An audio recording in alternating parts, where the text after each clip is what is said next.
Jumbe kwa watu ambao wameajiriwa au ulikuwa na idea ya kuweza kuajiriwa. Sikiliza video hii kwa makini sana, na baada ya kumaliza hakikisha unarudi katika comment section na unaniambia umeweza kujifunza kitu gani. Chali yangu, kama umeajiriwa, fanya kazi kwa malengo kwa miaka michache. Usimtimizie mtu malengo yake ndani ya miaka 10.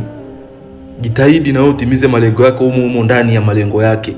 Fanya kazi kwa akili, tafuta sehemu yako na wewe uanze kujiajiri taratibu taratibu.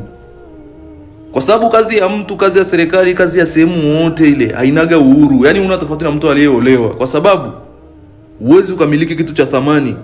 Hata kama unalipwa mshahara utaanza kujishtukia, na hata bosi akikuona ataanza kuhisi huyu jamaa huyu mimi namlipa hela ndogo tu, lakini mbona anamiliki simu ya milioni 4. Neno ya busara sana kutoka kwa chifu hapa wa Kichuga. Huo ndio uhalisia. Ukweli ni kwamba uwezo ukategemea ajira ya miaka yote. Ukiwa unafanya kazi kwa mtu au ukiwa unafanya kazi kwenye kampuni ama taasisi ama shirika, jua kabisa utakuwa unakomaa kutengeneza ndoto za watu wengine kwa miaka mingi sana, na utakuja kuzisahau ndoto zako.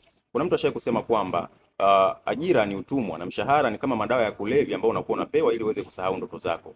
Unaweza ukapewa mshahara ukakupatia pesa ya kula, pesa ya kusomesha watoto maybe, pamoja na pesa ya kujenga, lakini huwezi ukaishi maisha yale ya lifestyle za dreams ambazo ulikuwa nazo toka ukiwa mtoto, kwamba siku moja utakuja uishi maisha ya kifahari. Huwezi ukaishi hayo maisha kupitia ajira. Kwa hiyo inamaanisha hata kama upo katika ajira, haimaanishi uweze kuacha ajira au ajira ni mbaya, hapana, bali inatakiwa utengeneze mfumo wa biashara ambao utakuwezesha kuweza kumultiply kipato chako hata bila kukuhitaji uwepo wako ukiwa kazini, na huku pesa zingine zikiwa zinaingia kwa kuendelea kutengeneza timu na kujenga biashara yenye mfumo.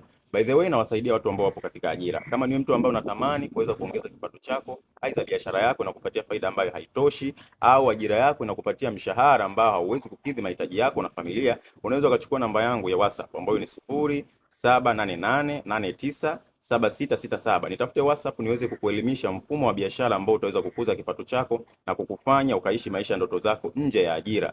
Kumbuka, anayekupangia ukubwa wa kipato chako ndio huyo huyo atakayekupangia ukubwa wa ndoto zako. Karibu sana.